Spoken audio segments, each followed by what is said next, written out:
खुल जा SIM SIM. Ritu दीदी का पितारा, वाओ कहानी टाइम। नमस्कार नन्हे दोस्तों, मैं हूँ आपकी रितु दीदी और रितु की पाठशाला के आज के इस खास पिटारे कहानी टाइम में आप सभी का स्वागत है।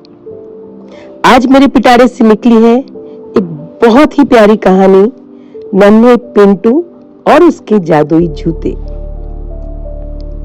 यह पिंटू है। पिंटू बहुत शर्मीला था।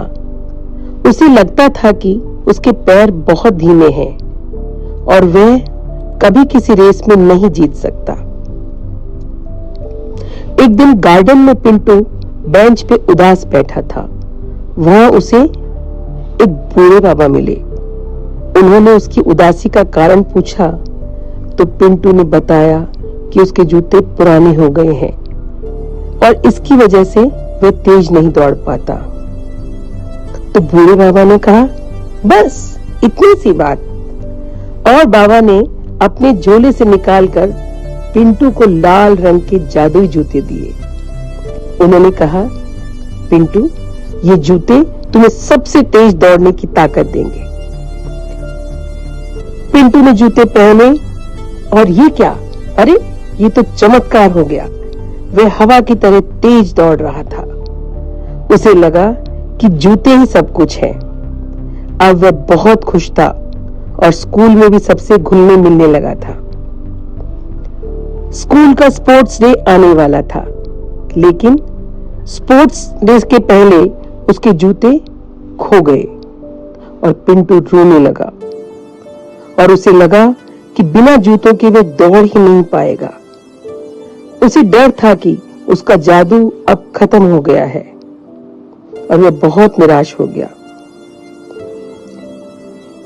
और स्पोर्ट्स डे भी आ गया और क्योंकि पिंटू ने दौड़ में नाम लिखा रखा था तो उसे भाग लेना जरूरी था।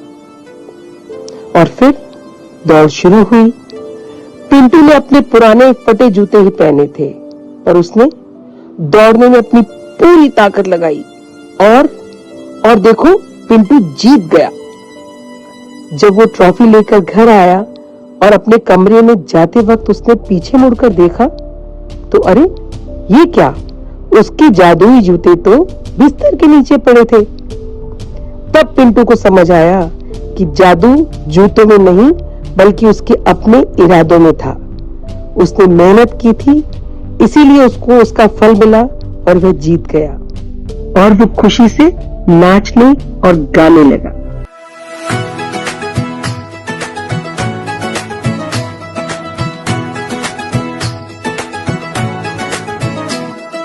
ढूंढता था मैं रंगों में जादू, सोचा था चमक से बदलेगा नजारा।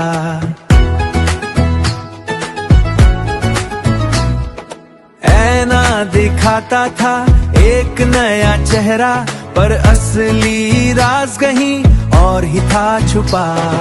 जादू जूतों में नहीं, ये मेरा अपना हुनर है। मेहनत की राहों पे बढ़ता मेरा कदम है, बढ़ता मेरा कदम है। सिपाही बन के लड़ा हूँ मैं, मैदान मेरा इंतजार करे। अब ना रुकूंगा, अब ना डरूंगा, आत्मा विश्वास ही सहारा